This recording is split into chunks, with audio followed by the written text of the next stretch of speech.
समय एक समान नहीं रहता है। आज यदि दुख है तो कल सुख भी आएंगे और सुख के बाद दुख का भी आना स्वाभाविक है। आपको पूरे धैर्य और ईश्वर पर विश्वास के साथ अपना जीवन निर्वाहन करना चाहिए। लोग अक्सर सच कहने से बचते हैं या तो डरते हैं, पर सत्य कभी छुप नहीं सकता है और ना ही कभी मिट सकता है। इसलिए जो बात सच पर आधारित हो उसे कहने और मानने से कभी नहीं डरना चाहिए। लोग अपने शरीर को सुंदर बनाने में लगे रहते हैं, पर आत्मा की सुंदरता शरीर की सुंदरता से कहीं ज़्यादा महत्वपूर्ण होती है। शरीर तो मिट्टी है जो मिट्टी में ही मिल जाती है, पर आत्मा अमर है। इसलिए आत्मा की सुंदरता पर ध्यान देना चाहिए। जो हुआ अच्छा हुआ, जो होता है अच्छे के लिए होता है। कभी कभी विपरीत परिस्थितियाँ भी हमारी वर्तमान स्थिति को अच्छा करने के लिए आती है। मन चंचल होता है, यह इधर उधर भागता है और किसी भी कार्य की एकाग्रता का दुश्मन होता है। लेकिन यदि यह व्यक्ति के वश में हो जाए तो इससे अच्छा कोई भी मित्र नहीं है, और इसलिए मन को एकाग्र करना जरूरी है। श्री कृष्ण उन्हीं के हैं जो श्री कृष्ण के हैं। भगवान तो बस प्रेम भक्ति के भूखे हैं। जो भी उनके भक्ति में लीन होता है, जो भी प्रेम से उन्हें याद करता है, वो सदैव उनका कल्याण करते हैं। जब भी आप कोई बुरा कार्य करते हो या फिर अच्छा कार्य करते हो तो आपको लगता है कि कोई देख नहीं रहा है, तो यहाँ श्री कृष्ण कहते हैं कि तुम जो कुछ भी कर रहे हो मेरी दृष्टि सदैव तुम पर है। इसलिए आप यह मत समझे कि आप अकेले हैं, आपके साथ श्री कृष्ण सदैव हैं। हमारी सफलता और असफलता इस बात पर निर्भर करती है कि हम खुद पर कितना विश्वास करते हैं।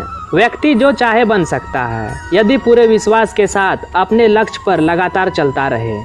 वो सब कुछ करो जो तुम्हें करना है, लेकिन लालच, ईर्ष्या, अहंकार से नहीं, बल्कि प्रेम, नम्रता और भक्ति के साथ। जो व्यक्ति कामी प्रवृत्ति का होता है, जिसके मन में लोभ होता है और जो अत्यधिक क्रोधी स्वभाव का होता है, उसके लिए नरक के द्वार सदैव खुले होते हैं। भगवान श्री कृष्ण ही इस सृष्टि के पालनहार है। वही इस संसार के शुरुआत थे, वही मध्य है और वही अंत होंगे। जो आप चाहते हो उसके लिए नहीं लड़ते, तो जो खोया उसके लिए भी विलाप मत करो। मनुष्य सब कुछ चाहता है, पर सब कुछ उसे मिल नहीं सकता। आपको जो नहीं मिला उसके लिए पश्चाताप मत करो, और जो आपसे खो गया, जो आपसे अलग हो गया, उसके लिए निराश भी मत हो। हर व्यक्ति श्री कृष्ण से जुड़ा है और श्री कृष्ण हर व्यक्ति से जुड़े हैं। वही हमारे आदि, मध्य और अंत हैं। भगवान श्री कृष्ण जी कहते हैं, हमें किसी से भी अंधा प्यार नहीं करना चाहिए। हमारा किसी के प्रति अंधा प्यार हमें कभी भी आगे बढ़ने नहीं देता है। अधिक प्रेम भी व्यक्ति को बुद्धिहीन कर देता है।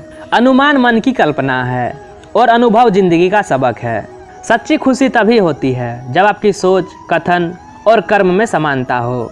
जीवन में कभी भी निराश नहीं होना चाहिए, क्योंकि कमजोर आपका वक्त होता है, आप नहीं। मौन सबसे अच्छा उत्तर है किसी ऐसे व्यक्ति के लिए जो आपके शब्दों को महत्व नहीं देता है। मनुष्य जन्म लेता है तो उसके पास सांसें तो होती है पर कोई नाम नहीं होता है, और जब मृत्यु होती है तो उसके पास नाम तो होता है पर सांसें नहीं होती है। इसी सांस और नाम के बीच की यात्रा को जीवन कहते हैं, और इसीलिए श्री कृष्ण जी कहते हैं, ना किसी के अभाव में जियो और ना ही प्रभाव में। यह जिंदगी है आपकी, अपने स्वभाव में जियो। इंसान चाहे जितना भी खुद को व्यस्त रख ले, लेकिन जिससे वो प्रेम करता है उसकी यादों से नहीं बच सकता। समय कभी नहीं रुकता। आज यदि बुरा चल रहा है तो कल अवश्य अच्छा आएगा। आप केवल निस्वार्थ भाव से कर्म कीजिए और वही आपके हाथ में है। हमारी आस्था की परीक्षा तब होती है जब हम जो चाहे वो ना मिले, लेकिन फिर भी हमारे दिल से प्रभु के लिए शुक्रिया ही निकले। कोई कुछ भी बोले, स्वयं को शांत रखो, क्योंकि धूप कितनी ही तेज हो वो समुद्र को सुखाया नहीं करते।